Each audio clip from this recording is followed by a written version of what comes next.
Olá, pessoal. Boa tarde a todos. Sejam bem-vindos a mais uma palestra do Saiba Mais Palestras, promovida pelo SAI, pelo Serviço de Apoio ao Estudante. Eu sou a Marilda, trabalho na orientação educacional. A gente deve ter se cruzado em algum momento aqui na instituição, mas gostaria aqui novamente de desejar as boas-vindas a vocês. Espero que aproveitem bastante aí essa oportunidade de conversar um pouco mais sobre carreira, e pensar sobre a questão de carreira na vida de vocês. Então, nós estaremos passando uma lista de presença. Eu peço para que todos assinem essa lista. Para quem ainda não estiver na lista, por favor, só colocar ao final dela, no espaço branco, é só escrever o nome, eu tenho nenhum. Ao final da palestra, nós teremos aí a entrega dos certificados e vocês receberão via e-mail também um contato para avaliação em relação à palestra, sugestões para que a gente possa desenvolver outras atividades. Então, hoje nós temos aqui a presença do professor Joel Dutra, da USP, que vai falar com a gente sobre a gestão da carreira como diferencial de competitividade profissional. O professor Joel possui graduação, mestrado em administração de empresas pela Fundação Getúlio Vargas e doutorado em administração pela Universidade de São Paulo. Atualmente é professor livre-docente da Universidade de São Paulo. Tem experiência na área de administração, com ênfase em administração de recursos humanos, atuando principalmente nas seguintes temas: gestão por competências, carreiras, gestão de pessoas, desenvolvimento de liderança. E é coordenador do programa de estudos em gestão de pessoas pelo projeto FIA. Gostaria de saudá-los e saudar também as pessoas que estão nos acompanhando pela transmissão online. Boa palestra para vocês. E passo a palavra para o professor. Obrigado. Bom dia a todos, uma grande satisfação estar aqui com vocês. E a ideia é trazer um pouco de vivência, de experiência que nós temos em pesquisas, no trabalho em relação à carreira.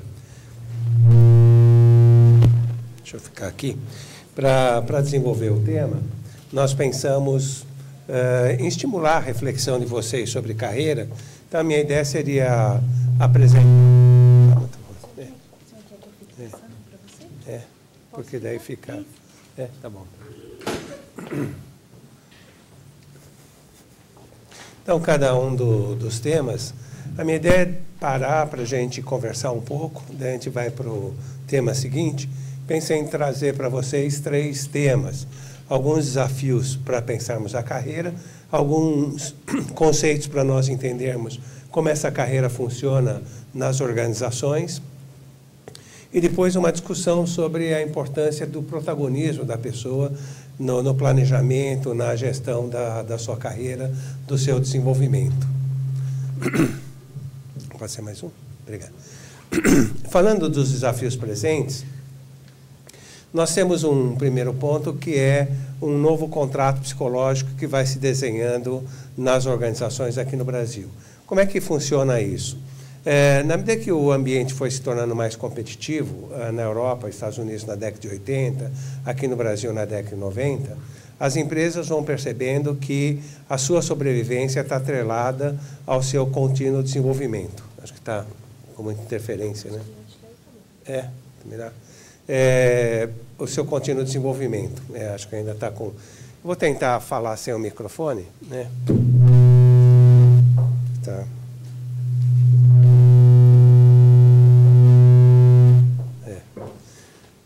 Se a voz ficar baixa, vocês reclamem, tá bom?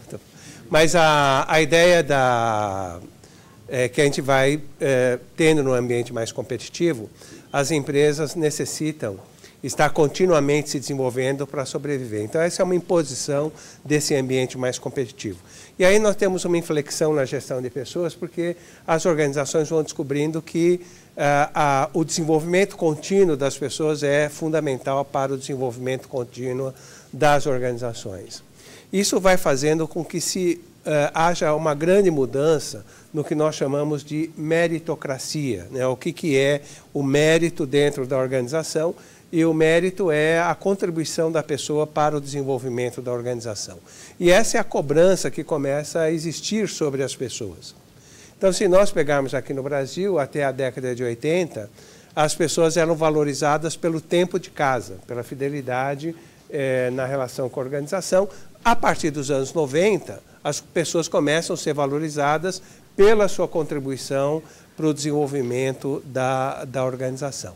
Então, quem contribui para o desenvolvimento da organização é a pessoa que é promovida, tem aumento salarial, ganha espaço político dentro das nossas organizações. Do lado das pessoas, nesse ambiente mais competitivo, as pessoas começam a perceber que a sua mobilidade no mercado de trabalho e na própria empresa está muito atrelada ao seu contínuo desenvolvimento. Então, as pessoas começam a cobrar da empresa condições concretas de desenvolvimento. Então, aqui no Brasil, o que vai acontecer? Já no finzinho da década de 90, as pessoas já estavam dispostas a trocar remuneração por desenvolvimento, porque elas começavam já a perceber que a remuneração é uma consequência do desenvolvimento, né? Então, não adianta eu brigar por remuneração e não ter o desenvolvimento.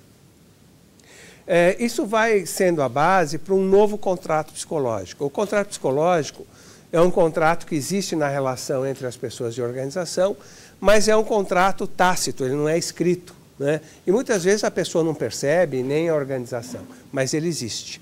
E a base desse contrato é o mútuo desenvolvimento. Então, a relação entre pessoas e organização faz sentido se um estiver desenvolvendo o outro, né?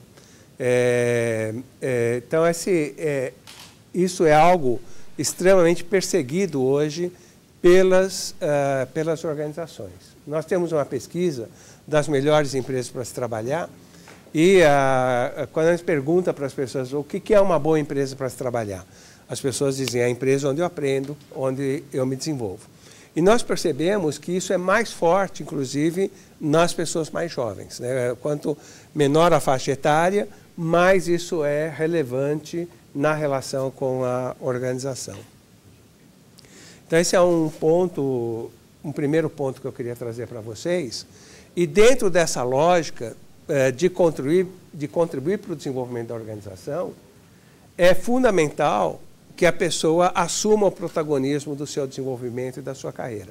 Caso contrário, ela não vai conseguir ser efetiva nessa contribuição, né? Se a pessoa não se desenvolve, ela se subordina ao que a organização define para ela, né? Então, ela perde a visão crítica, perde o senso crítico na relação com o seu trabalho, na relação com a organização e deixa de ser uma pessoa contributiva para o desenvolvimento do trabalho e da organização. Então, essa é uma primeira questão. Uma segunda questão que eu queria trazer para vocês, né, e acho que vocês estão vivendo bastante isso, é uma questão geracional. Nós temos uma particularidade geracional aqui no Brasil. As nossas marcas geracionais elas são diferentes da Europa e Estados Unidos. Nós começamos a perceber isso há mais ou menos uns 12 anos atrás, e daí a gente começou a investigar. Então, de 2007 a 2011, a gente pesquisou as marcas geracionais aqui no Brasil, não tinha nenhuma pesquisa nesse sentido aqui no Brasil. A gente verificou realmente que as marcas geracionais são diferentes. Então, quais são as gerações típicas, né, quando você olha hoje, né? A geração típica é a minha geração dos baby boomers, né? A gente vai nascer do final da década de 40 ao final da década de 60, tanto no Brasil como na Europa e nos Estados Unidos. A geração seguinte é chamada geração X, né, que lá nos Estados Unidos e Europa começa a nascer no final da década de 60 e vai até o final da década de 70, mas aqui no Brasil ela vai até 85. Lá na Europa e Estados Unidos, 78, 79, começa a nascer, 79 e 80, começa a nascer a geração Y. Aqui no Brasil, a gente só vai ter uma nova geração a partir de 86. Se discute muito a chamada geração milênio, geração Z, que começa a nascer nos Estados Unidos e Europa, provavelmente a partir de 95, 96, né? E que começa a entrar no mercado de trabalho agora, no mercado europeu, no mercado americano. Mas a gente vai vendo que essa nossa geração que vai nascendo a partir de 86, e que é a maior parte de vocês que estão aqui, né, é uma geração que mistura características do que a gente chama de geração Y e de geração Z. Né? E por que essa diferença geracional? Porque você tem uma geração quando há grandes mudanças no contexto. Né? Então, Europa, Estados Unidos, a década de 80 é uma década de muitas transformações culturais, econômicas, políticas, geopolíticas. Né? E aqui no Brasil, não. A década de 70 é uma década que não acontece muita coisa. A gente entra na década de 70 com o governo militar, muitos economistas chamam a década de 80 de a década perdida. Então, a pessoa que nasce na década de 80 aqui no Brasil nasce com a mesma cabeça de quem nasceu na década de 70. Por que quem nasce no final da década de 80 tem uma cabeça diferente? Porque é um pessoal socializado na década de 90. Aí sim, uma década de grandes transformações. Né? A gente, até o final dos anos 80, ainda não podia importar software, hardware. Né? Então, essa é uma geração que já vai tendo acesso, né, ao hardware, ao software, a jogos mais sofisticados, à internet, já em meados da década de 90, e já entra na adolescência nas redes sociais e assim por diante. Então, é um pessoal muito parecido, né, nesse aspecto com o que a gente chama de geração Z ou geração milênio na Europa e Estados Unidos. Então, esse pessoal começa a entrar no mercado de trabalho a partir de 2009. E é um jovem bastante diferente. A gente vem pesquisando também esse jovem, né? A gente tem uma pesquisa que é as melhores empresas para se começar a carreira, para a gente entender a entrada desses jovens no mercado de trabalho. E a gente percebe, né, desde 2009, 2010, um confronto geracional dentro das organizações, porque esse jovem vai encontrar uma geração mais velha, né, uma geração com uma outra cabeça, e há um choque natural nas nossas organizações. Acho que é importante a gente perceber isso. Algumas organizações, a partir de 2010, 2011, começaram a perceber isso. Né? Então, começaram a fazer um trabalho, e o principal trabalho tem sido abrir um diálogo maior com os jovens. Né? Então, é normal que essas empresas tenham, o jovem tenha um duplo diálogo, pelo menos, quer dizer, um diálogo com a sua liderança e algum outro diálogo institucional. Né? Se a gente pegar aqui uma empresa que está bem próximo da gente aqui, que é o Instituto Eldorado, que fica sitiado aqui no CPQD, o Eldorado trabalha muito com projetos na área de informática e sentiu esse problema em 2010, 2011, e a forma de solucionar foi pegar o pessoal mais sênior como mentores desse pessoal mais jovem. Então, esse pessoal mais jovem tinha uma relação com o seu líder, mas também tinha uma relação com o mentor. Né? Isso foi muito interessante para criar um diálogo entre diferentes gerações dentro da organização. Mas esse é um desafio que as nossas organizações têm enfrentado nesses últimos anos. Né? Então, estamos falando de desafios presentes, e é um ambiente que, se vocês estão já nas organizações, estão sentindo, né? Ou se vierem entrar na organização daqui a pouco, vão sentir. Né? A maior parte das organizações não tem consciência disso que eu estou falando para vocês. Né? Não tem essa clareza de diferentes gerações, mas acho que é importante a gente perceber isso, né? E perceber que há ali alguns conflitos naturais. Né? Entender isso ajuda a gente a lidar com isso. Né? Então, por isso eu estou trazendo para vocês essa questão. E uma outra dificuldade muito presente nas nossas organizações é a dificuldade com as lideranças. Né? A gente vai ter uma liderança ainda muito despreparada nas nossas organizações de uma forma geral. E isso tem uma razão histórica. O Brasil, ele é isolado a leste pelo oceano, a oeste pela floresta. Né? Então, o Brasil sempre teve uma característica muito introvertida, né? Muito mais endógena. Né? E o nosso primeiro modelo econômico é o modelo de substituição de importações. Né? Para desenvolver a indústria nacional, a gente vai fazendo bloqueios alfandegários. Né? Isso é muito interessante também para o governo militar, para desenvolver a indústria nacional. Então, a gente nunca teve no Brasil um ambiente competitivo, né, nos moldes que a gente tem fora do Brasil, na década de 70, 80 principalmente. Então, quem que é o nosso líder? O nosso líder é um bom técnico. O cara é um bom técnico, ele vira um líder. E esse é o perfil da nossa liderança até a década de 80. Né? Um ambiente que não tem competitividade, então a ineficiência da liderança, você passa para o preço do produto, né? Sem muitos problemas, né? Porque você não tem competitividade. A partir dos anos 90, com a abertura do mercado, a gente começa a ter um ambiente mais competitivo. E aí o que acontece? As organizações vão exigir das suas lideranças um outro tipo de perfil, de comportamento. Então, muitas dessas pessoas vão fazer cursos de MBAs, especialização, vão aprender técnicas de gestão. Qual é o nosso perfil hoje? Eu tenho um líder nas nossas organizações que é um cara bom tecnicamente, é um cara instruído em técnicas de gestão, mas tem sérios problemas comportamentais. Então, essa é uma dificuldade do nosso líder. Então, hoje o nosso líder não consegue lidar com a diversidade. Então, essa questão geracional pega de cheio a dificuldade da nossa liderança, tem dificuldade para delegar, né? Tem dificuldade para ouvir e se relacionar com a equipe.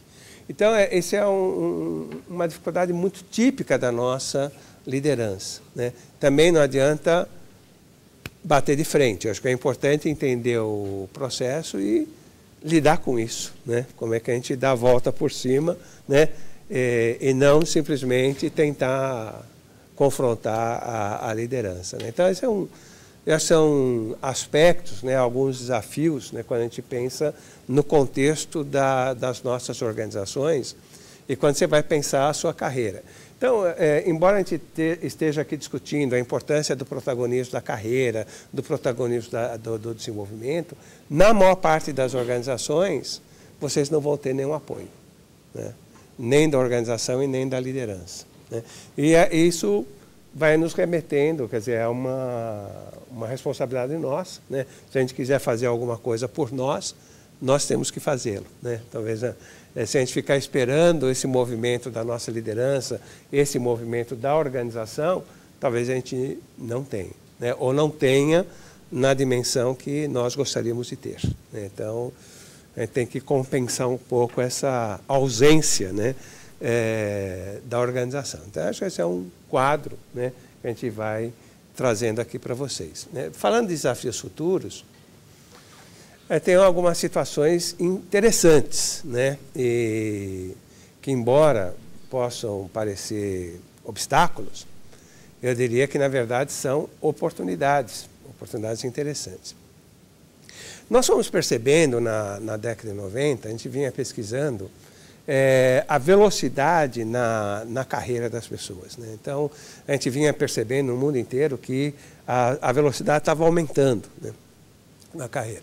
E, de fato, a gente percebeu isso. Mas a gente percebeu uma coisa também interessante. A gente percebeu o que a gente chamou de ciclos de carreira. A gente percebeu que as pessoas têm um ciclo de carreira. O que é um ciclo de carreira?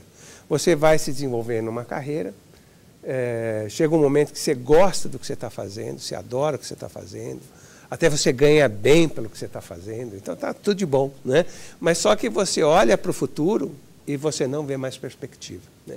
Então, se a gente fosse usar uma metáfora, você bateu com a cabeça no teto, ou seja, você chegou no fim do seu ciclo, né?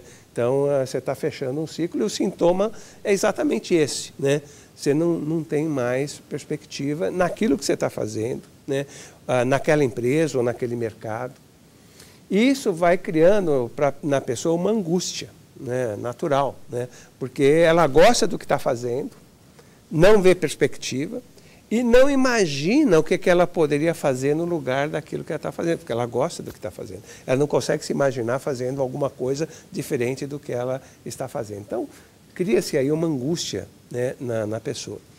Na minha geração, esse ciclo era de 20 a 25 anos. Então, a gente estava chegando no final desse ciclo e estávamos próximos da aposentadoria. Então, a aposentadoria vinha com uma sequência natural desse processo. o pessoal da geração X que entrou no mercado de trabalho na década de 90, esse pessoal tem um ciclo de 15 a 18 anos. Então, o que está acontecendo com esse pessoal? Esse pessoal está chegando agora, por volta dos 40 anos, e está fechando o ciclo, né? Só que muito jovem, né? E o que vai acontecer com vocês? Aí é uma especulação. Provavelmente, vocês vão ter um ciclo de 12 a 15 anos, né?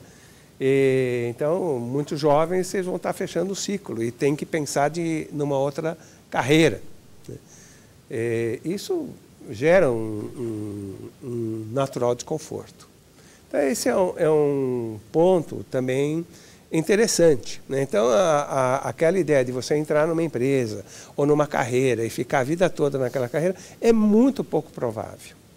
Só que as nossas organizações estão enfrentando grandes desafios em função disso. Porque você tem pessoas jovens chegando no final da carreira, e daí o que você faz com essas pessoas? E se você deixá-las lá até a aposentadoria, elas vão bloquear o caminho do pessoal que vem embaixo, né?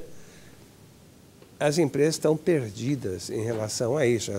Claro que vão chegar numa solução, mas hoje elas estão ainda desorientadas em relação a como lidar com isso. Agora, é uma oportunidade, né? E acho que vocês vão vivenciar, né, essa questão no mercado de trabalho. Então, os ciclos mais curtos de carreira, né?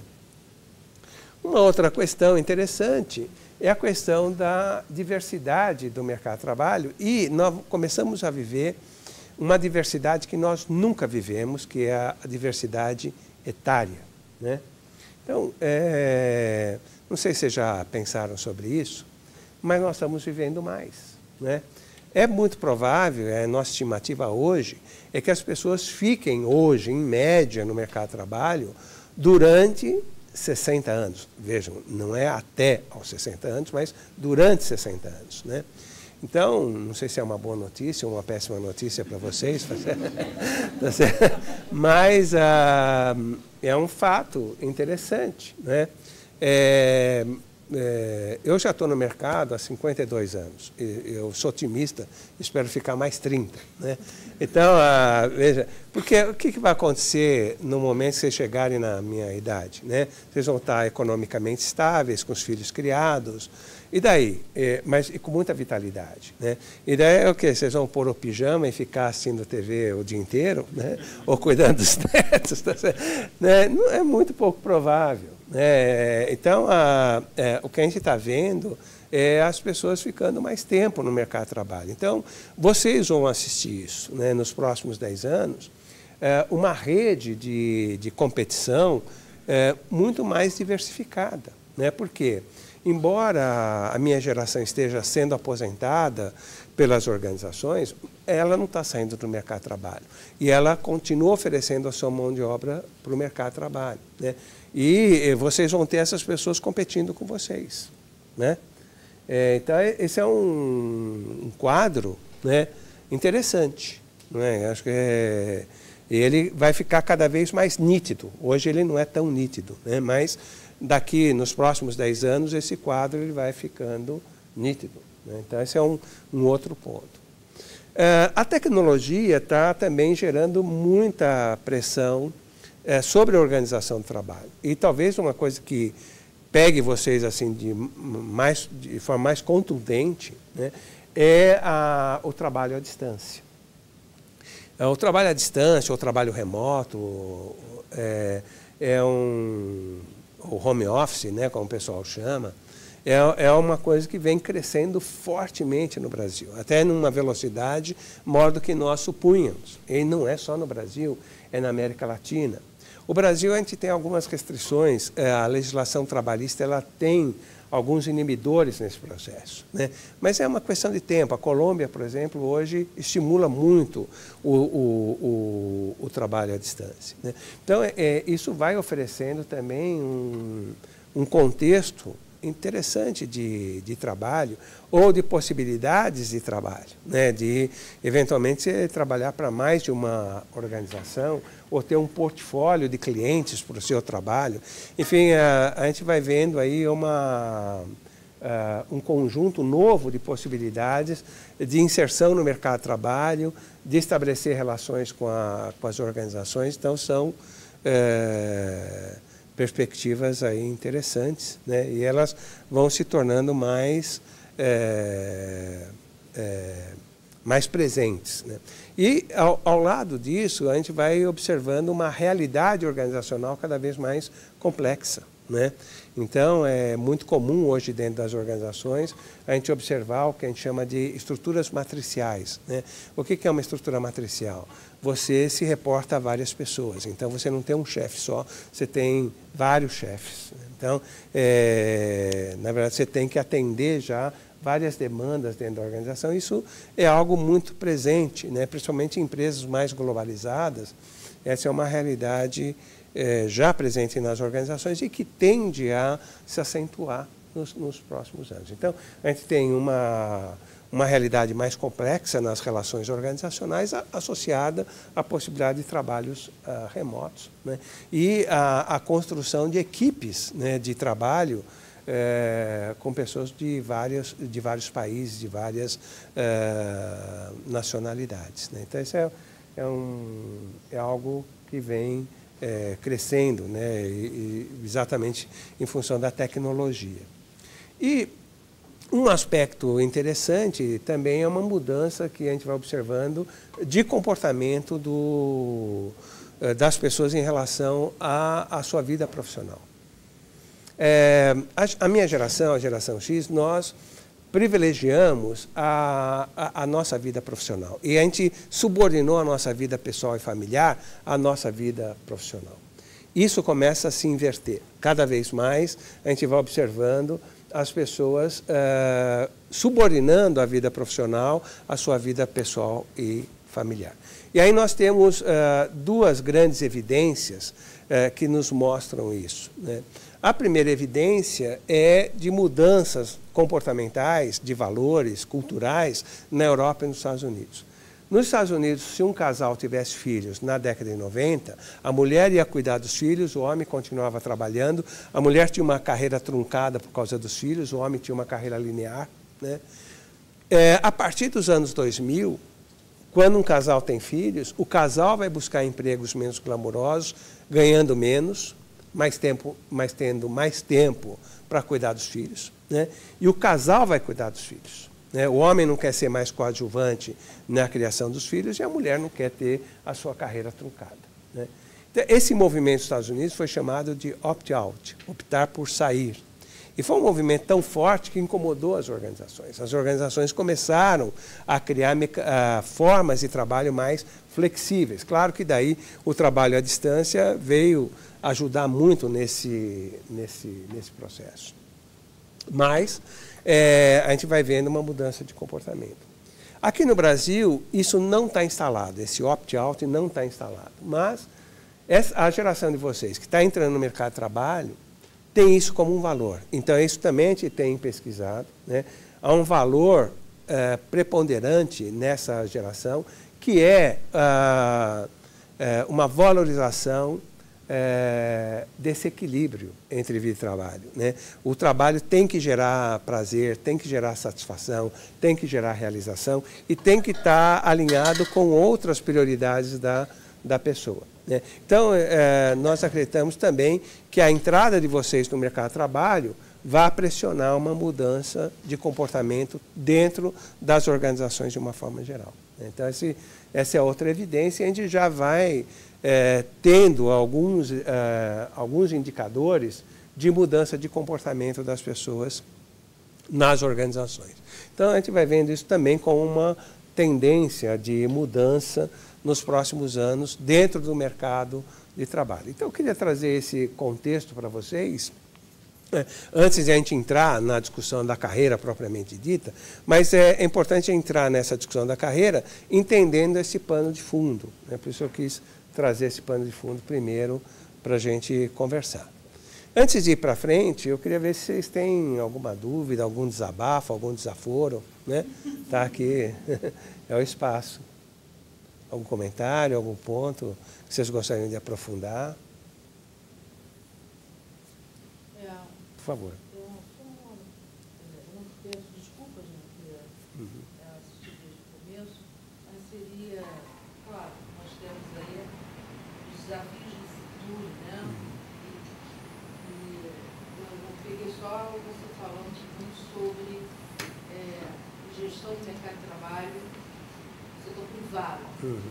Acho que poderia, como nós somos uma instituição pública, e nós temos carreiras em instituição pública, gostaria que você também desse Boa. Claro. Obrigado.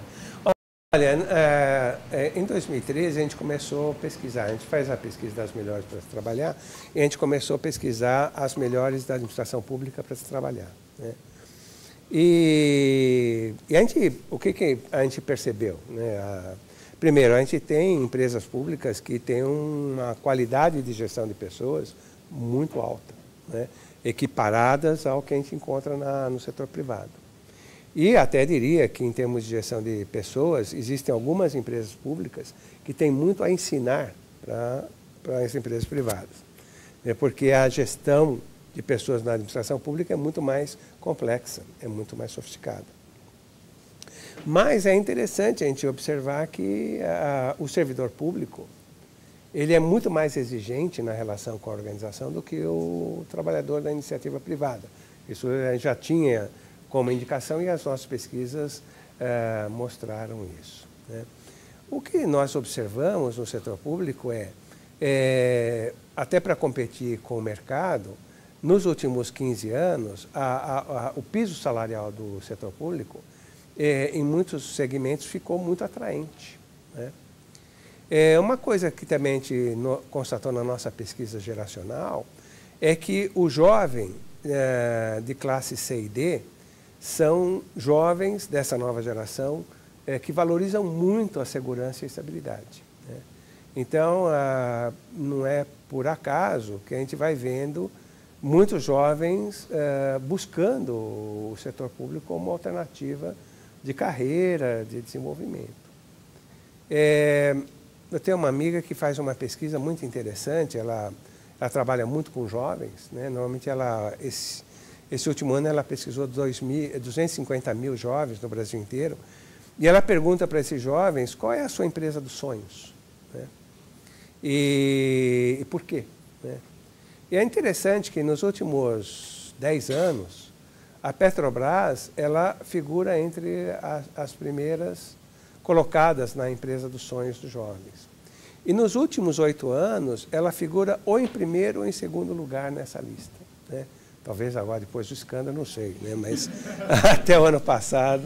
E ela disputa com o Google, né? Então, há um ano o Google está em primeiro lugar, a Petrobras em segundo, no outro ano a Petrobras está em primeiro, o Google em segundo, né? Então, veja que a Petrobras está no nível do Google, né? No imaginário do nosso jovem, né?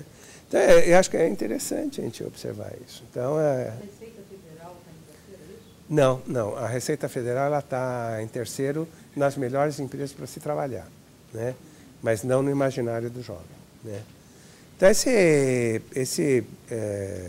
eu acho que é uma alternativa de carreira. Porém, o que acontece na empresa pública? A carreira ela é muito lenta, né? Então, embora o jovem entre na carreira com um piso salarial interessante, né? A carreira é muito lenta. O que vai fazendo com que o jovem, como ele se preparou para concursos, ele vai fazendo vários concursos, né? Então, ele entra numa empresa, porque fez um concurso, entra lá, encontra um ambiente não tão interessante como ele imaginava inicialmente, e daí chamam ele numa outra empresa para a qual ele prestou concurso, e ele, puxa, talvez lá seja mais interessante. E daí o pessoal acha que o jovem é instável, porque ele vive mudando de emprego, mesmo na empresa pública, o que o pessoal chamou de concurseiro, né? O cara que vai pulando aí. Mas, na verdade, o que a gente vai constatando é uma ineficiência muito grande da organização de reter o jovem, né? Por quê? Na maior parte das empresas públicas, o jovem ele não tem qualquer acolhida, né? Ele entra na empresa e ele é jogado lá num canto, né? E na maior parte das nossas organizações, fazendo um trabalho idiotizante, né? Então, ele vai, a primeira oportunidade, ele vai para uma outra empresa, achando que lá ele vai encontrar uma coisa diferente e se decepciona porque ele encontra a mesma coisa que ele encontrou na empresa anterior, né? Então, esse é um problema, a gente vem discutindo muito isso com as empresas públicas e algumas começam já a fazer um trabalho interessante de acolhimento, né, da pessoa que entra dentro da organização, e essa acolhida faz toda a diferença. Esse acolhimento você está chamando consolidação do próprio trabalho ou do conceito de ascensão? Não. É simplesmente mostrar o que é a empresa, né? Qual é o papel da pessoa, né? De você ter um padrinho, uma pessoa que acompanha esse jovem durante algum tempo, né? Acolher nesse sentido, né? Da pessoa chegar e ela ter uma mesa, ter uma cadeira para sentar, porque nem sempre a pessoa tem, né? Sabe? Então, parecem coisas básicas e elementares e muitas vezes esquecidas, né? Pelas empresas. Então, a gente não está falando de coisas muito grandiosas, não, né? Básico. Né? E só fazer esse acolhimento básico faz uma diferença absurda, né? Infelizmente, as empresas se esquecem dessas coisas tão elementares e óbvias, né? E que azedam a relação da pessoa com a organização, né? Eu tinha uma percepção da entrada do jovem no mercado de trabalho, também no serviço público, a falta de percepção de aonde ele pode chegar dentro do serviço. Não, olha, o que a gente vai observar na maior parte das empresas públicas, a carreira é muito bem definida, diferente do setor privado, que onde a carreira ela é muito desconhecida, né? E no setor público não, até por exigências legais, né? Você tem que deixar isso muito transparente. Então, na maior parte das empresas públicas, a pessoa tem uma clareza muito grande de onde ela pode chegar, o que ela precisa fazer para chegar lá, né? Normalmente, o setor público é muito mais transparente em relação à carreira do que o setor privado. Existe essa percepção do mercado mesmo? Não existe. O jovem não tem essa percepção quando está se candidatando ao setor público, né? Mas nas nossas pesquisas, a gente vai vendo que a questão da carreira, da progressão, ela é muito mais clara no setor público do que no setor privado. Até por imposição legal, né? Obrigado pela pergunta. Obrigado pela pergunta. Mais algum ponto, por favor? Doutor João, eu trabalhei aqui numa empresa chamada... Sim, conheço muito. Eu era com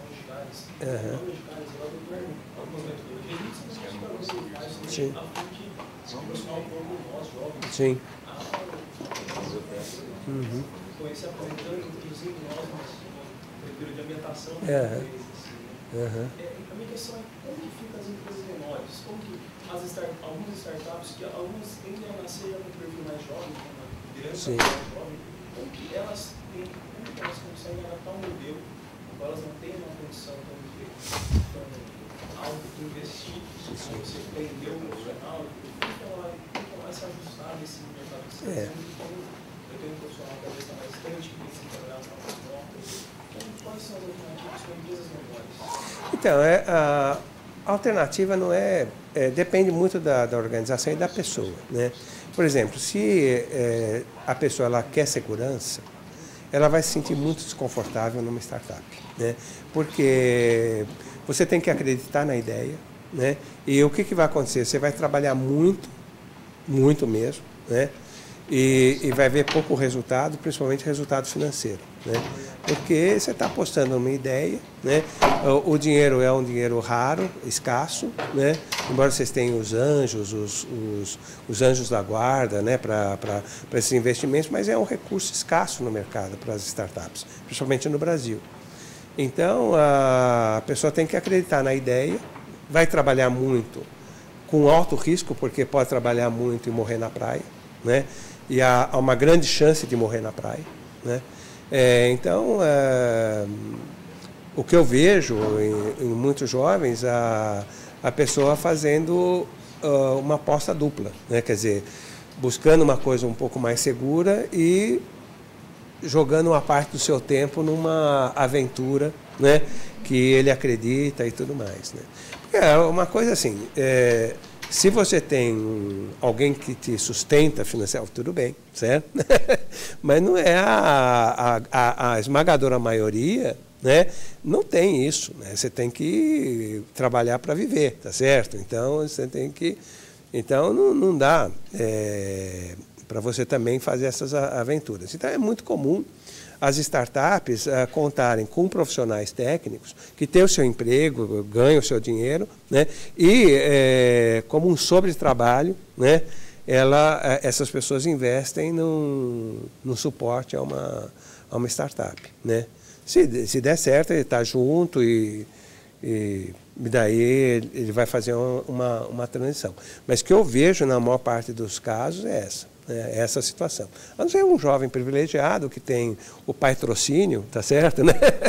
Daí tudo bem, né? Daí mas não é a maioria. A maioria tem que bancar o seu estudo, bancar os seus investimentos. Agora, é diferente pegar a Promon, pegar a Google. A Google, principalmente, ela tem uma margem incrível, né? Então, ela consegue oferecer benefícios, ela consegue oferecer uma condição de trabalho. Mas entrar na Google é complicado, é um ambiente muito exigente, né, de entrada, né? Assim como a Promon, né? A Promon tem uma proposta muito diferenciada, né, de trabalho, de envolvimento, né? 87% dos empregados são donos da Promon, né? Então é uma outra realidade, né? Né? Obrigado. Tudo bem?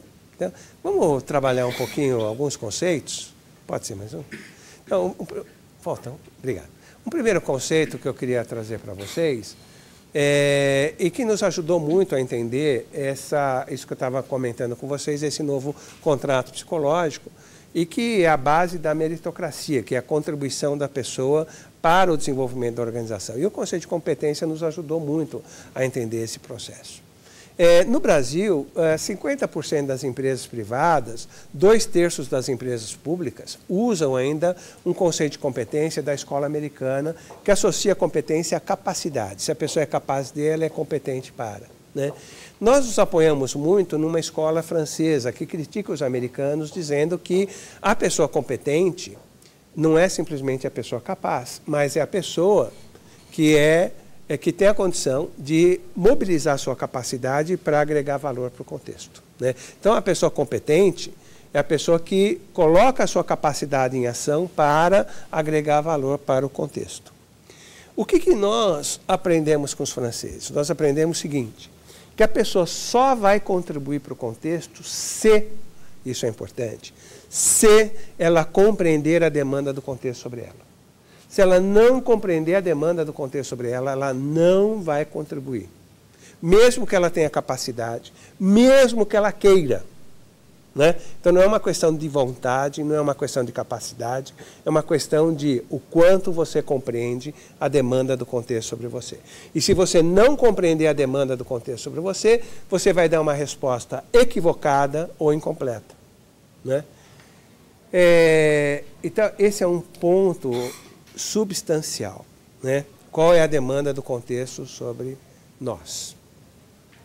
Ocorre que essa demanda do contexto sobre as pessoas é cada vez menos tangível, né? E essa é a dificuldade, né? Se é uma demanda tangível, e o que é uma demanda tangível? Você tem que produzir isso, né? Você tem que pegar essa matéria-prima, colocar na máquina e tirar, né? Isso é tangível, né? É isso que eu quero, né? Ou você tem uma meta para cumprir, você tem que fazer esse trabalho e chegar nesse resultado. Isso é tangível. O que não é tangível, né? você ter que fazer o seu trabalho dentro de determinados valores, respeitando as pessoas, trabalhando em equipe, né? Percebendo o impacto do teu trabalho no trabalho dos outros. Isso são coisas não tangíveis, tá certo? Então, se eu pegar um trabalhador braçal, um trabalhador de uma linha de produção, né, onde ele está pegando uma peça, pondo na máquina, tirando, né? Veja, o que é tangível, né? O trabalho dele, a produção dele, né? Ele usar equipamentos de segurança, tudo isso é tangível, né? Mas eu não quero só isso dele, né? Eu quero que ele compreenda o trabalho dele dentro de um processo mais amplo, porque ele pode estar fazendo o trabalho dele e, ao fazer o trabalho dele naquele ritmo, ele cria um problema no processo como um todo, ou no ritmo do processo como um todo. A pessoa perceber isso é importante. Veja que isso já não é tangível. Ou a pessoa perceber que um determinado barulho do equipamento pode sinalizar algum risco de segurança, de quebra e tudo mais, né? Então não é só ele usar o equipamento de segurança, mas ele está atento a uma série de outras questões. Então, eu estou pegando um trabalho simples e a gente já vai observando ali uma série de aspectos não tangíveis embutidos. Quanto mais sofisticado é o trabalho, mais complexo é o trabalho, mais o aspecto não tangível vai influenciando. E a diferença hoje que você obtém de sucesso ou insucesso não está no tangível, está no não tangível, né?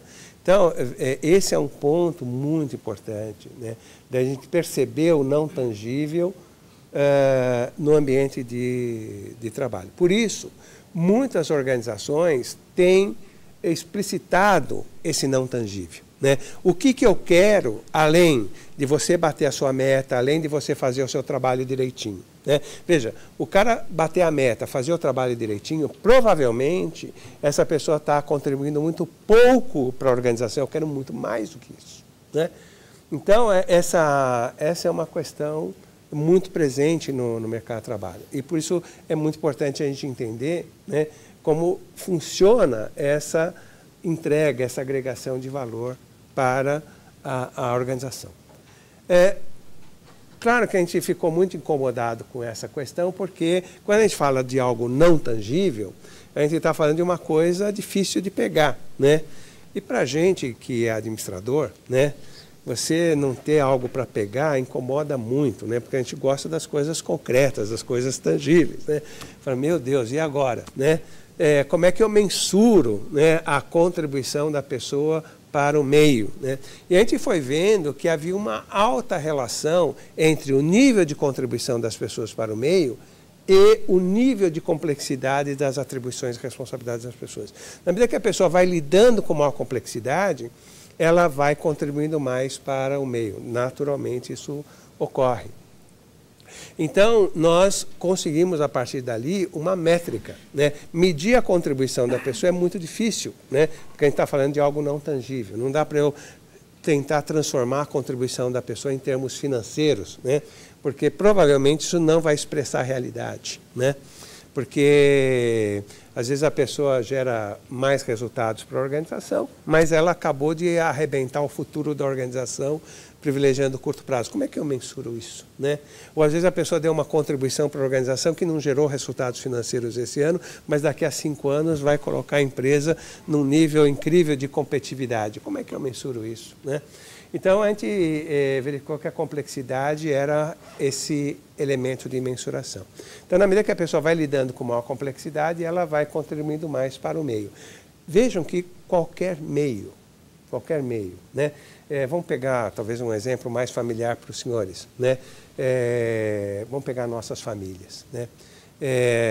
Eu tenho na minha família, eu acredito que os senhores devem ter também nas suas, né, uma pessoa que ela é incrível, ela tem uma sensibilidade incrível. Então, a hora que existe qualquer tipo de conflito na família, ela, de uma forma doce, tranquila, serena, ela vai lá e desmonta o conflito, né? Tá certo?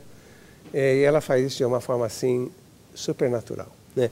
Veja que ela lida com uma situação de altíssima complexidade, que muita gente não teria condições de lidar, né? E claro que ela é supervalorizada pela família, né? Ela é muito querida por todos, né? Exatamente por conta dessa capacidade, né? Então, a gente vai vendo que em todos os meios, né, as pessoas que vão lidando com situações mais complexas, né, são pessoas naturalmente valorizadas. Também é assim na organização. E o que nós observamos é que, naturalmente, as pessoas lidam com maior complexidade, né? A gente vai buscando situações mais complexas na nossa vida pessoal, na nossa vida profissional, né? Imaginem vocês um jovem, né, uma pessoa jovem, né, solteira, leve, livre, solta, de bem com a vida, né? Tudo de bom, né? De repente, porque essas coisas acontecem de repente, essa pessoa se apaixona perdidamente por alguém. E num ato de absoluta insanidade, né, ela decide morar junto com esse alguém, né? Daí veja que a vida dela se torna muito complexa, né? Então, e daí você fica pensando, puxa, por que as pessoas fazem isso, né? Por que as pessoas buscam sarna para se coçar?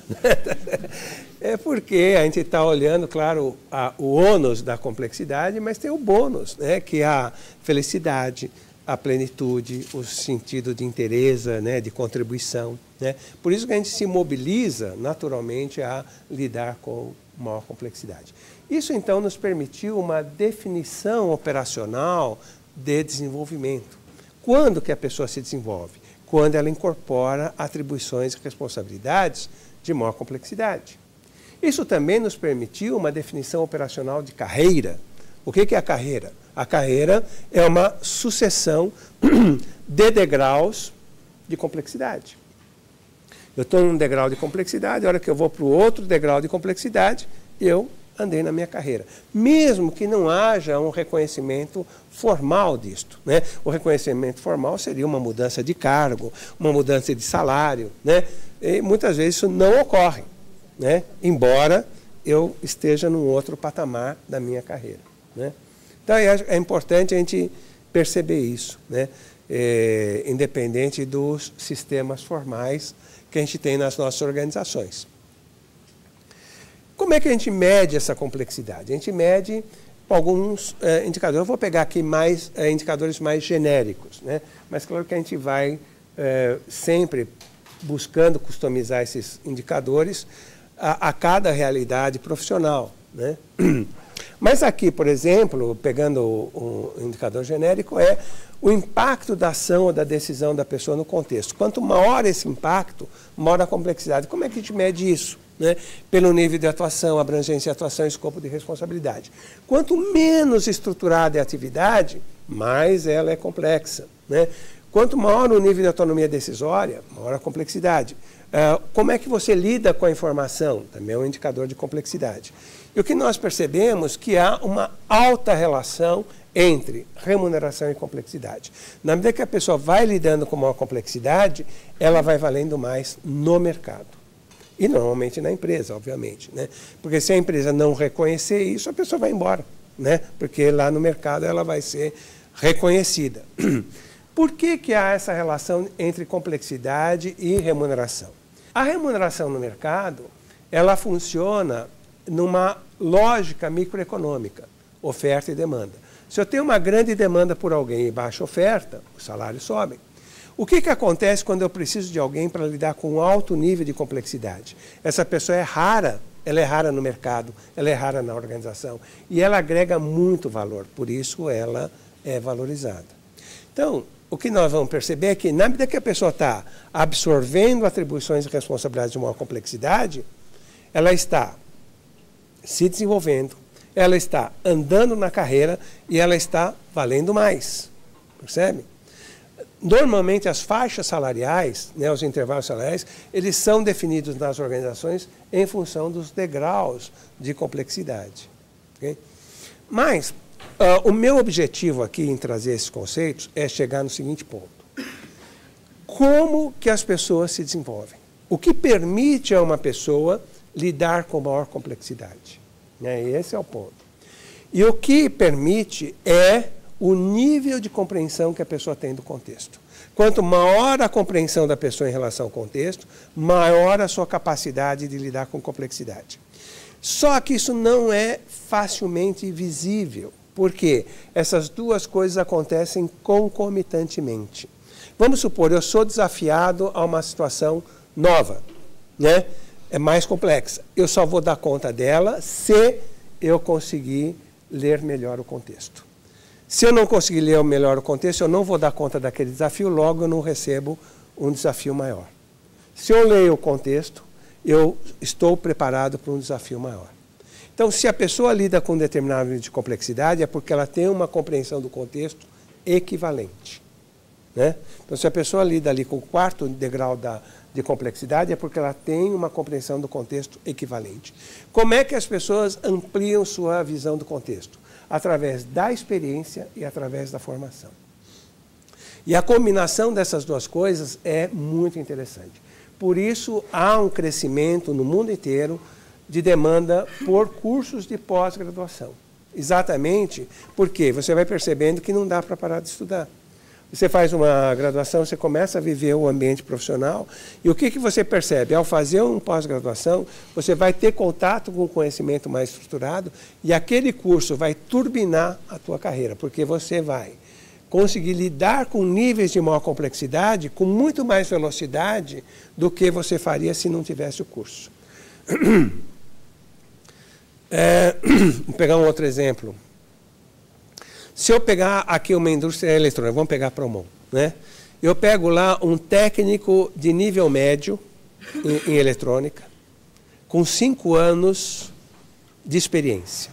Ele provavelmente lida com um nível de complexidade semelhante a um engenheiro eletrônico recém-formado. Os dois estão lidando com o mesmo nível de complexidade e provavelmente tem um salário equivalente. Porém, nos próximos anos, com que velocidade o engenheiro vai crescer e com que velocidade o técnico de nível médio vai crescer? Né? E por quê? Porque o engenheiro tem uma capacidade, né, de compreensão do contexto muito maior do que o técnico de nível médio. Né? Então, é isso que eu estou dizendo. A formação, né, ela vai turbinando o crescimento da pessoa, né, porque ela tem uma compreensão sobre o contexto mais profunda, mais estruturada. Né? Por isso, é muito importante, dentro da carreira, em vários momentos, a gente ir associando experiência com formação. Né? Isso vai ajudar no crescimento da carreira. Então, pegando jovens recém-formados, pesquisando, né, o que a gente percebe? Vamos pegar, a pessoa se formou, entrou no mercado de trabalho. Recomendação, 1 ano depois, 2 anos depois, faz um curso de especialização. Por quê? O curso de graduação deu para a pessoa uma formação genérica. Quando você entra no mercado de trabalho, você começa a ter um foco. O seu network, quem que é o seu network? A sua rede de relacionamento. São os seus colegas de turma e os seus colegas de trabalho. Mas você não tem uma rede de relação dentro da área que você escolheu atuar. Então, a hora que você vai fazer um curso de especialização, o que vai acontecer? Primeiro, você vai estruturar um conhecimento que você teve nos últimos 2 anos e avançar. Você vai fazer uma rede de relacionamentos na sua área de especialização. E aquilo te cria uma condição de um crescimento mais rápido. Depois de 5 anos, provavelmente vocês vão viver o seguinte na empresa. Vocês vão viver um dilema, que é assim, ou eu vou para uma carreira gerencial, ou eu vou para uma carreira técnica. E nesse momento vocês vão ter que fazer uma opção. Se eu for para uma carreira técnica, talvez o ideal é pensar no mestrado, no doutorado. Se eu vou para uma carreira gerencial, talvez o ideal seja pensar no MBA. Novamente, associando formação com momentos de carreira. Né? Então, estou falando assim de um movimento típico, né? Mas claro que cada um tem que perceber a sua dinâmica, mas a gente vai percebendo esse impacto. Só para ilustrar isso para vocês, eu tenho uma amiga que ela pesquisa exatamente isso, o nível de conhecimento que a pessoa tem do contexto. Ela chama isso de nível de abstração. E ela foi fazer uma pesquisa numa mineradora de ouro lá na África do Sul. E ela se deparou com um jovem que tinha um nível de abstração muito acima da média para a idade dele, mas muito acima da média. Mas o curioso é que aquela pessoa não tinha biografia para ter aquele nível de abstração. Ela tinha entrado na mineradora há mais de 10 anos atrás, como mensageiro, e continuava mensageiro. E tinha como formação alfabetização básica, mas tinha um nível de abstração altíssimo. Então, a minha colega assumiu a hipótese de que ele tinha tido uma experiência fora da mineradora incrível, que tinha permitido a ele aquele desenvolvimento. E ela constatou que a mineradora era o primeiro e único emprego daquele jovem. Ele não tinha qualquer outra experiência. Então, ela estava diante de uma situação, né, que a única explicação plausível é que ela estava diante de um milagre. Né? Quer dizer, uma pessoa, né, que tinha sido iluminada, porque não tinha outra possibilidade.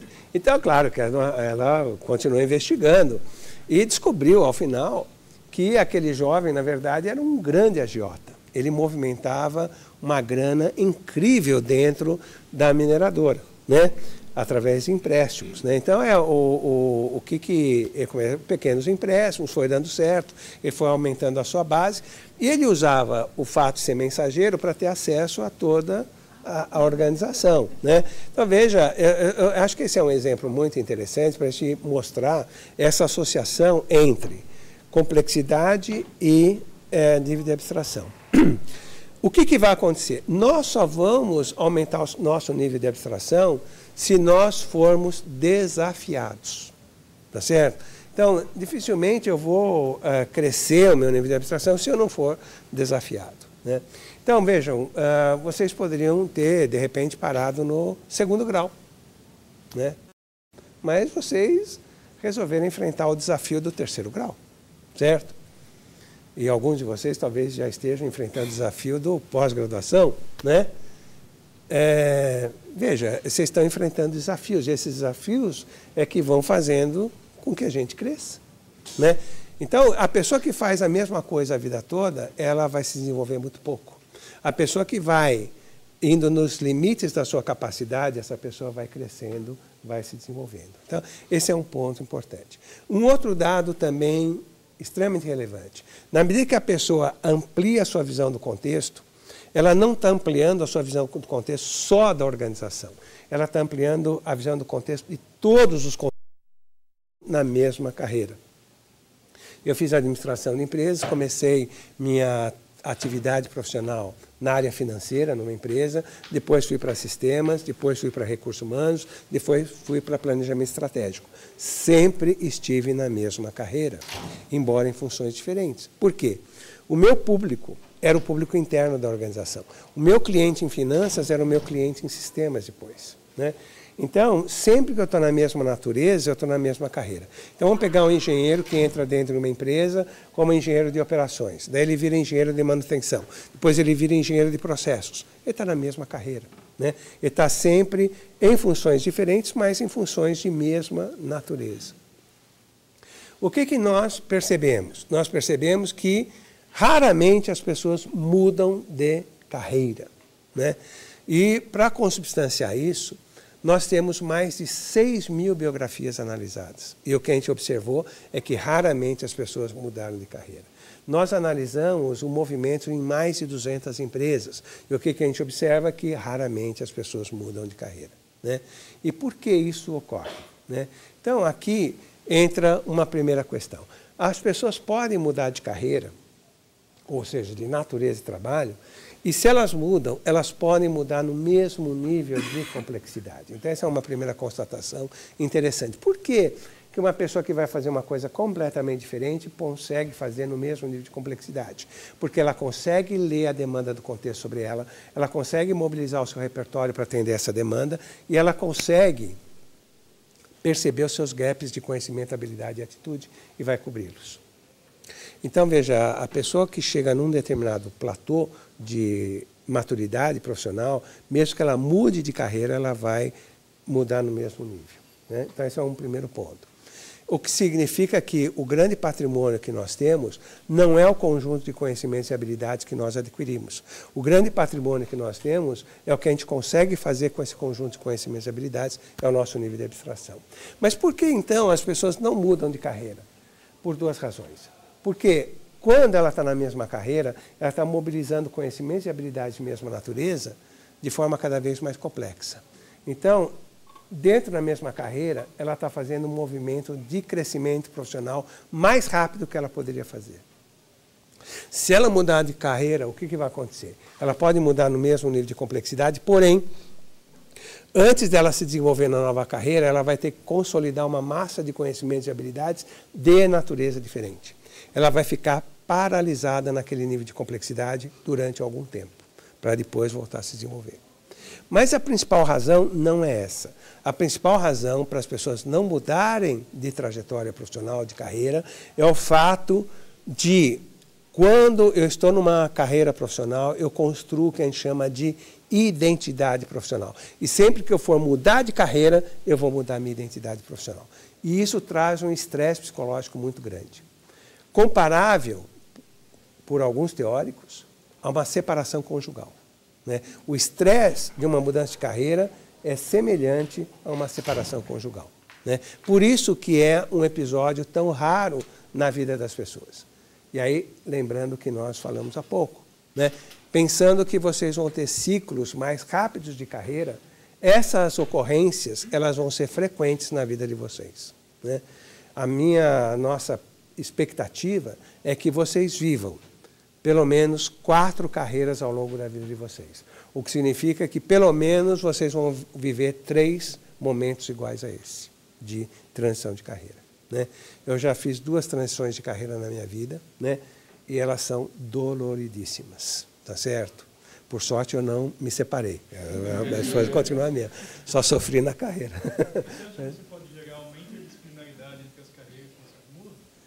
Sempre você leva o conhecimento de uma carreira para outra, né?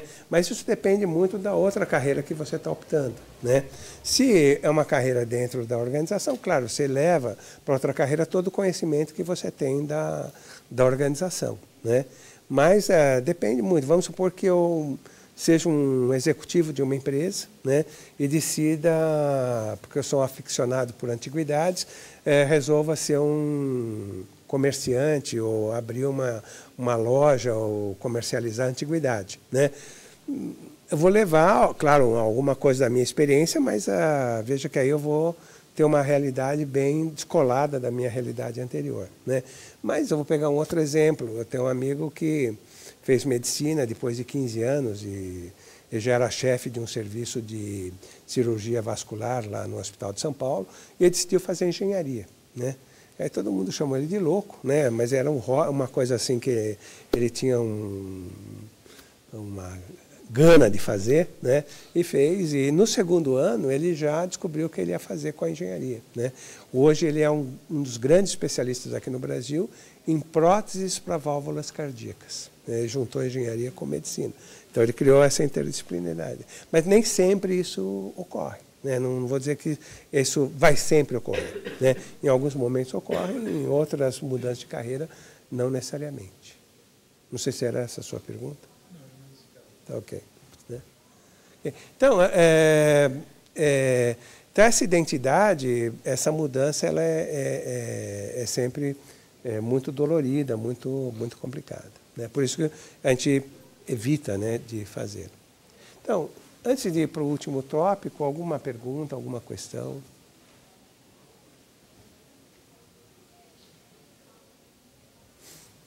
Tranquilo? Então, vamos falar do protagonismo, né, da pessoa. Pode ser mais uma? Mais uma. Obrigado. Mais uma ainda. Obrigado.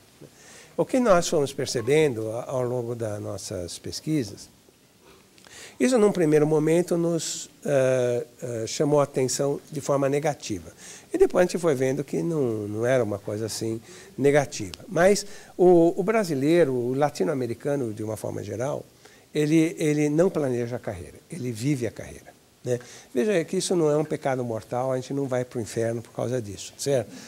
Mas, claro, é uma forma de ver a carreira. Isso vai trazendo algumas limitações que acho que é importante a gente ter consciência, né? Não estou dizendo que isso vai mudar, porque a gente tem consciência disso, mas é importante perceber que a gente tem aí algumas limitações. Quando eu vivo a minha carreira, o que ocorre? Eu vou buscar aproveitar as oportunidades que eu tenho. Só que as oportunidades eu enxergo num ambiente estruturado. Os ambientes se estruturam sempre a posteriori e não a priori. Então, quando eu olho para um ambiente estruturado, eu estou provavelmente observando uma realidade passada, né? Só que eu estou planejando minha carreira, ou pensando minha carreira, em função dessa realidade passada. Então, o que a gente observa é que sempre que as pessoas buscam refletir sobre as suas carreiras, ou pensar sobre as suas carreiras, elas normalmente estão fazendo, olhando só pelo retrovisor. Elas têm uma dificuldade grande de olhar para frente e perceber tendências, né? Ou seja, eu estou pensando na minha carreira para daqui a 5 anos. Eu precisaria pensar assim, como é que o mercado de trabalho vai estar daqui a 5 anos? Né? Normalmente a gente não faz esse tipo de reflexão. Então, o que acaba acontecendo é que a gente tem uma visão restrita de oportunidades, porque você não olha para o futuro, né? Se só olha para o passado. Só que a gente não tem consciência disso, né? E por não termos consciência disso, a gente vive feliz, tá certo? Mesmo sem ter essa visão, tá certo? Mas eu acho que é importante a gente perceber essa limitação. Mas nem tudo está perdido, né? E eu me baseio aqui num trabalho desenvolvido por um psicólogo organizacional chamado Edgar Schein, né? O Edgar Schein, ele, esse mês de março, fez 86 anos. Né? O Edgar Schein é o meu benchmark, né? Eu quero chegar aos 86 anos com a vitalidade dele, né? E eu quero ver até onde ele dura, né? Essa é a vantagem do benchmark, né? Mas o Schein começou essa pesquisa lá na década de 50. Muitos psicólogos organizacionais americanos na época acreditavam que as pessoas definiam sua carreira na adolescência. E o Schein não acreditava nisso. Ele acreditava que as pessoas só definiriam a sua carreira a hora que entrassem, de fato, no mercado de trabalho.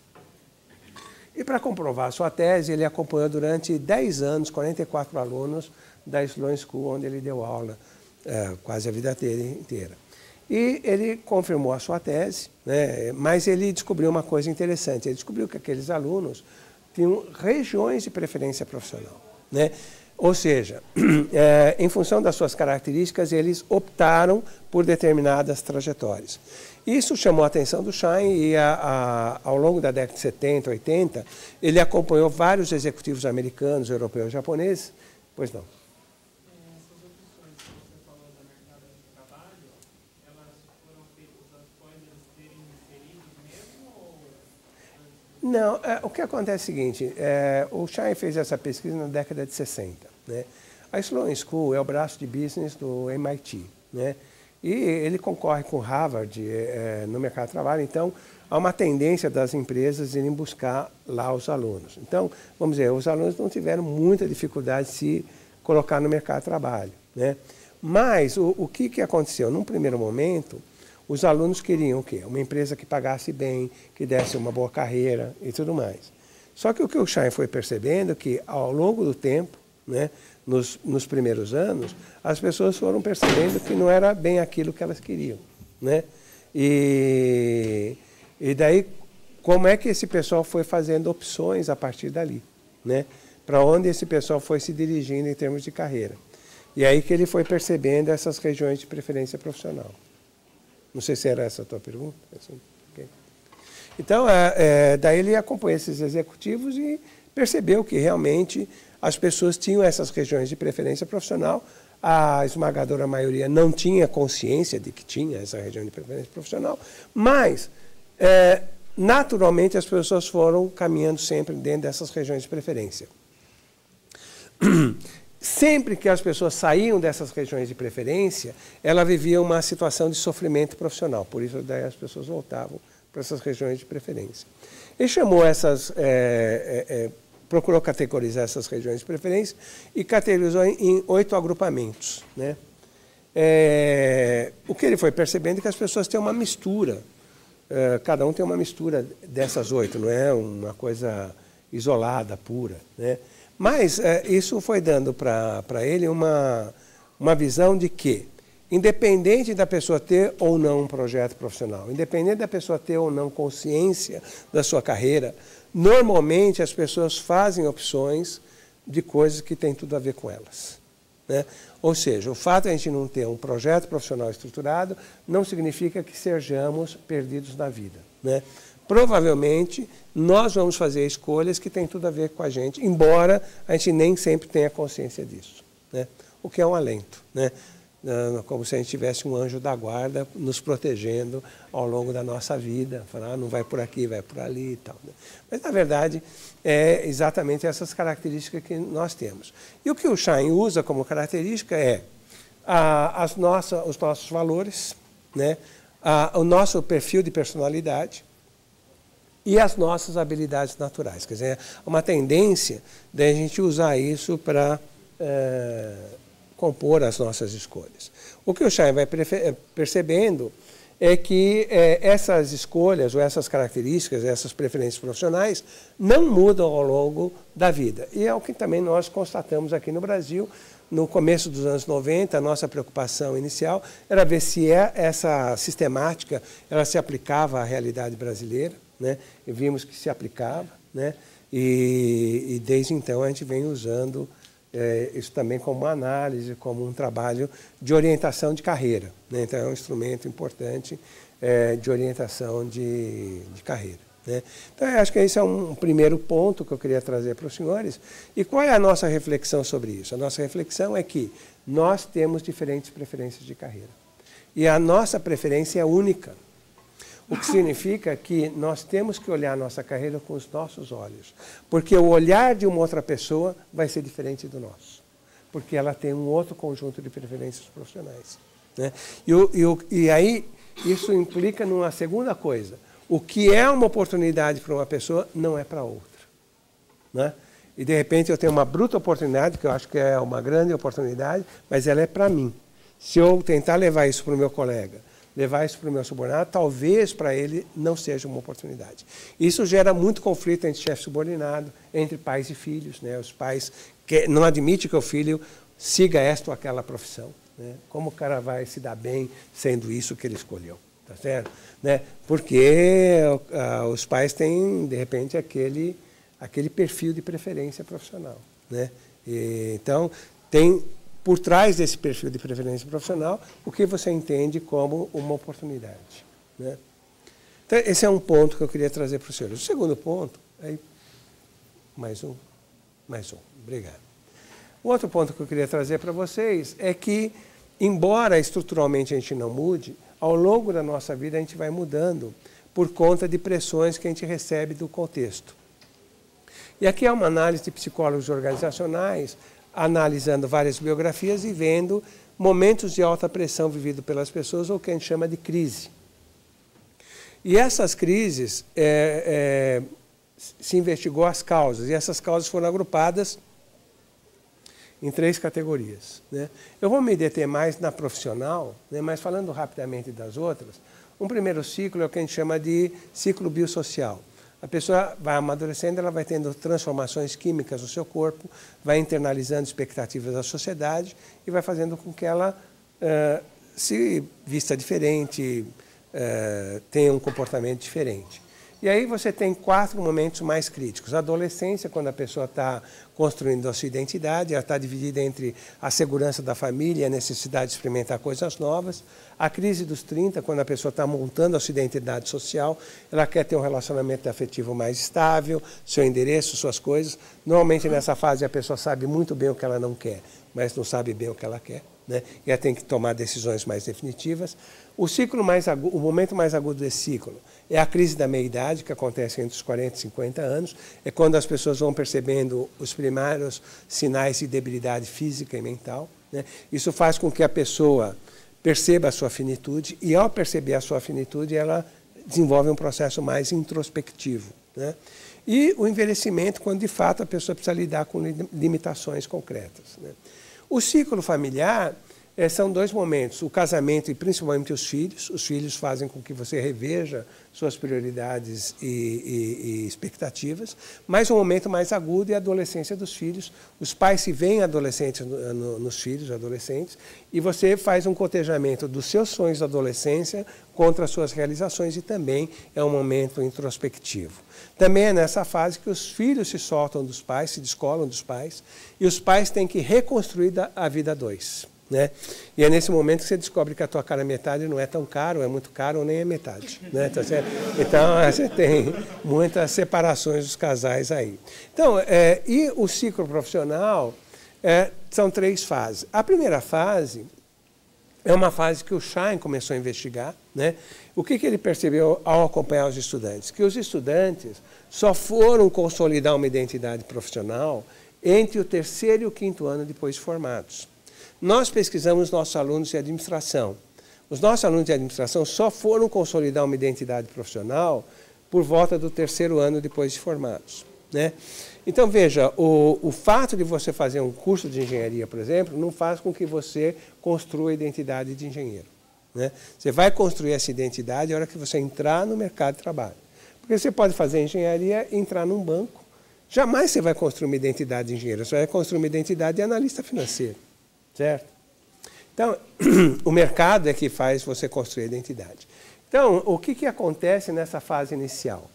A pessoa fica angustiada. É natural, nos primeiros anos depois de formado, você viver uma angústia, que nós chamamos de síndrome do recém-formado, né? É uma angústia natural. Muitas vezes isso pega mais fortemente a pessoa, né? Eu tenho alunos lá na administração que chegam no último ano e falam, eu odeio a administração, né? Não sei porque eu escolhi a administração. Mas o cara escolheu, fez o curso 4, 5 anos, não é possível que o cara não tenha a menor identidade, né? Daí você vai analisar e, de fato, é uma coisinha que está pegando e ele acha que está tudo ruim, né?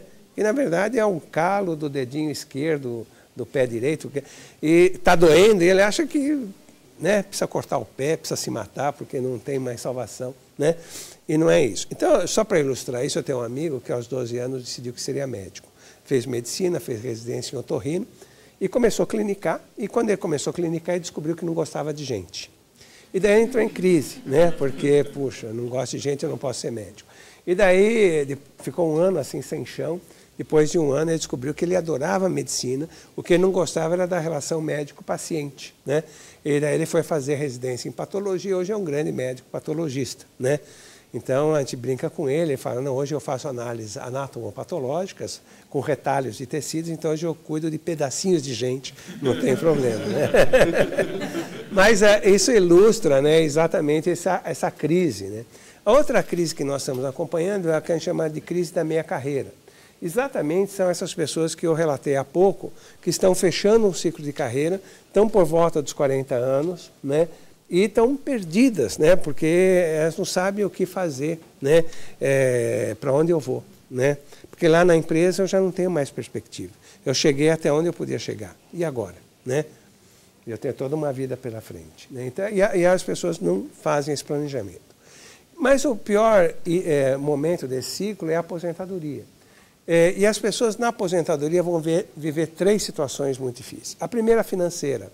Há uma tendência das pessoas terem uma redução da sua renda. Segundo, é uma transição de carreira. A pessoa ela está perdendo uma identidade profissional e não construiu uma outra. Então, a pessoa fica sem chão, ela perde o chão, né? Esse fato de você ficar sem chão, depois de algum tempo, normalmente depois de 6 meses, a pessoa começa a entrar em depressão, né? E você tem um alto índice de mortalidade nos 2 primeiros anos de aposentadoria, exatamente por conta dessa depressão causada por esse fenômeno. E tem um terceiro ponto que as pessoas não intuem, né? Então, eu vou pegar um exemplo aqui de uma empresa próxima de vocês. A CPFL, no final dos anos 80, ela tinha um programa de complementação de aposentadoria e ela percebeu que o índice de mortalidade dos aposentados era alto no primeiro ano de aposentadoria, depois ia declinando. E aí o pessoal, no início dos anos 80, aqui da CPFL, fizeram um acompanhamento de aposentados para ver o que acontecia. A maior parte da população aqui da CPFL é masculina, porque eles fazem manutenção nas redes aéreas. Então o cara se aposentava, ia para casa, achava que tinha uma casa, mas a casa era da esposa. E daí chegava lá, a mulher enxotava ele a vassourada, falava, olha, vem almoçar, vem jantar, vem dormir, o resto do tempo some da minha frente, tá certo? E o cara ficava literalmente sem espaço, né? Então, esse despreparo da família para acolher a pessoa e da pessoa para lidar com a família gera muitos problemas na aposentadoria, né? Então, normalmente, a pessoa não vê a hora de se aposentar, E a hora que se aposenta, percebe que saiu do céu para o inferno, no estalar de dedos. Né? Então, esse é um problema bastante sério. Então, eu estou trazendo essas questões para os senhores pelo seguinte. Nós estamos observando nos últimos 5 anos um crescimento nas nossas organizações de pessoas mais jovens liderando, gerenciando pessoas mais velhas. Né? E aí nós temos um problema, e provavelmente vocês vão viver esse problema. Né?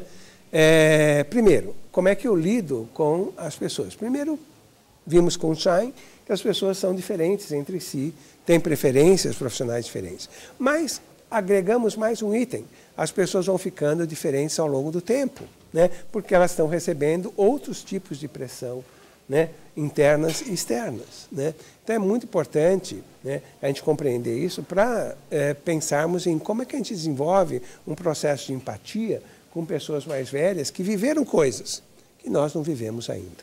Né? Quando eu comecei a trabalhar, entrei no mercado de trabalho, a gente estava no milagre econômico brasileiro. Né? Entrei em meados da década de 60. E quando eu estava na faculdade já assumi posições gerenciais. Né?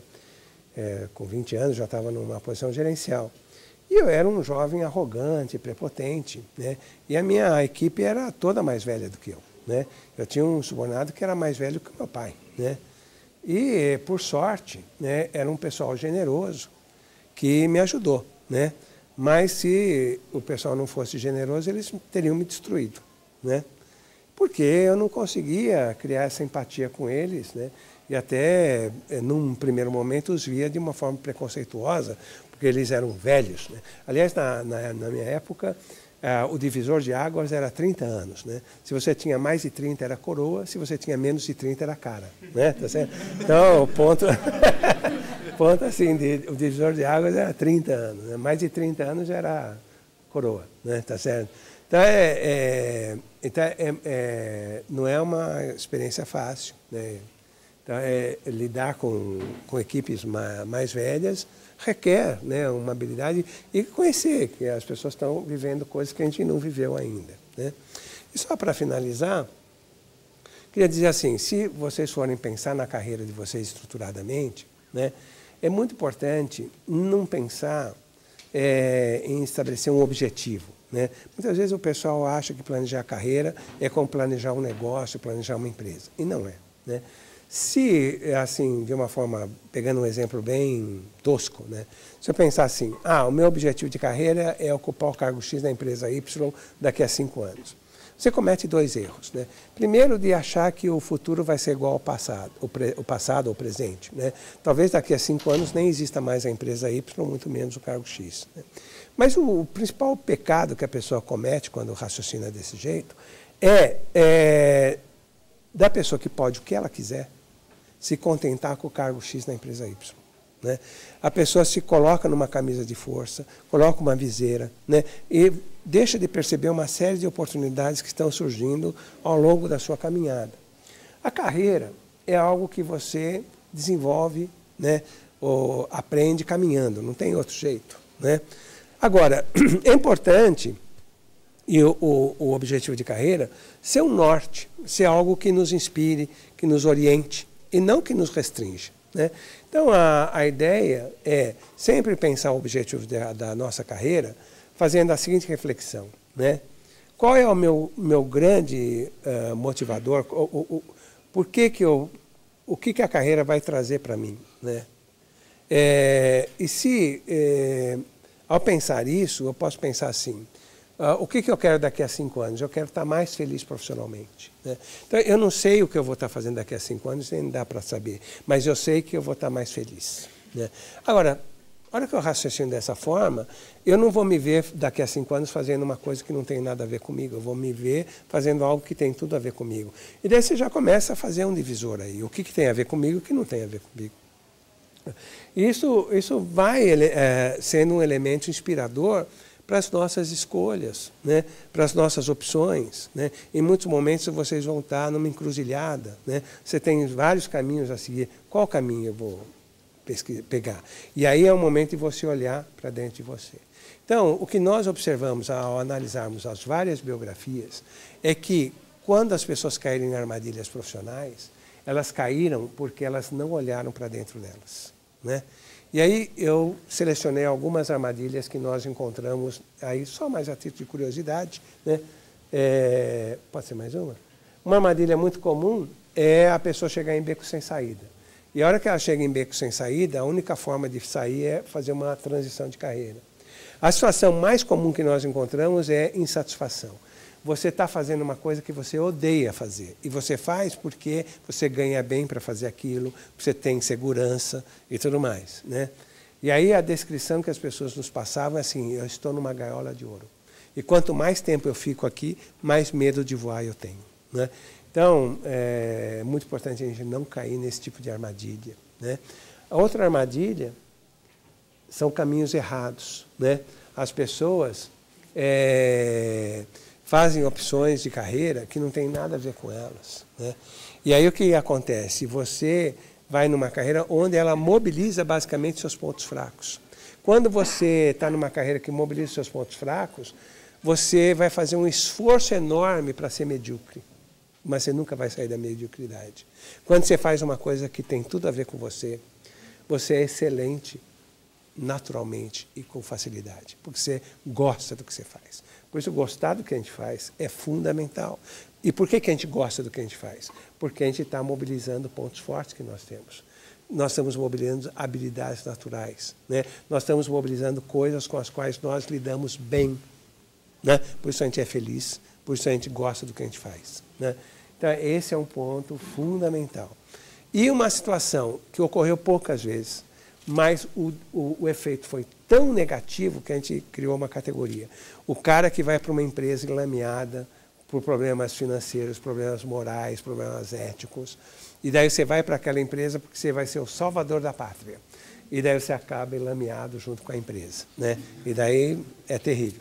E as principais iscas dessas armadilhas são essas aqui, né? Que muitas vezes faz com que a pessoa não olhe para dentro dela, né? E só olhe para fora. Tá certo? Então, cuidado. Vocês, na sua carreira, na sua vida profissional, vão sempre se defrontar com várias possibilidades de carreira. Algumas são oportunidades e algumas são armadilhas. As boas armadilhas vão vir sempre revestidas de oportunidade, né? E como é que a gente consegue identificar o que é uma oportunidade? Olhando para dentro, né? Olhando para nós, né? E olhem para vocês, né? Independente do que as pessoas estão falando. Lembrando sempre que o olhar das outras pessoas é diferente do meu olhar, né? Por isso eu preciso sempre me fiar no meu olhar, no que eu estou sentindo, né? E ser muito honesto comigo mesmo, né? Essa honestidade, essa coerência é que vai nos trazer grandes chances de sermos felizes e realizados profissionalmente. Ok? Não sei se a gente tem... Acho que não, né? Chegamos no limite. Gente, eu queria agradecer muito a oportunidade de estar aqui com vocês, né? Espero tê-los incomodado um pouquinho, né? Agradeço muito a chance de estar aqui. Obrigado, viu, gente? Obrigado.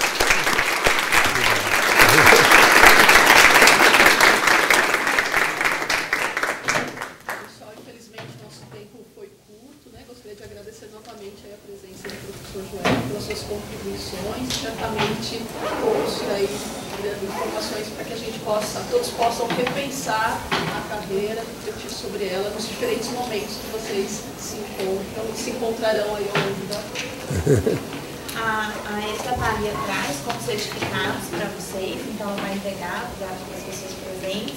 Os que estão online, a gente também agradece a participação, e aí quem precisar do certificado é só nos escrever, que a gente também providencia para quem está online. E aí nós temos duas atividades aí que se seguem a essa palestra do professor Joel Dutra, que são os módulos do projeto. Então a gente tem um módulo, o próximo passo, saindo da universidade, para quem quer pensar na sua carreira, seja lá no primeiro ano ou no último, eu posso tentar fazer esse planejamento olhando para si. Então a gente vai desenvolver esse módulo e também a gente tem de bem um curso para aqueles que estão no curso e também não estão satisfeitos, felizes, e a gente entender por que essa insatisfação está acontecendo. Então, próximo vocês vão receber aí pelo e-mail a divulgação das datas dessas atividades.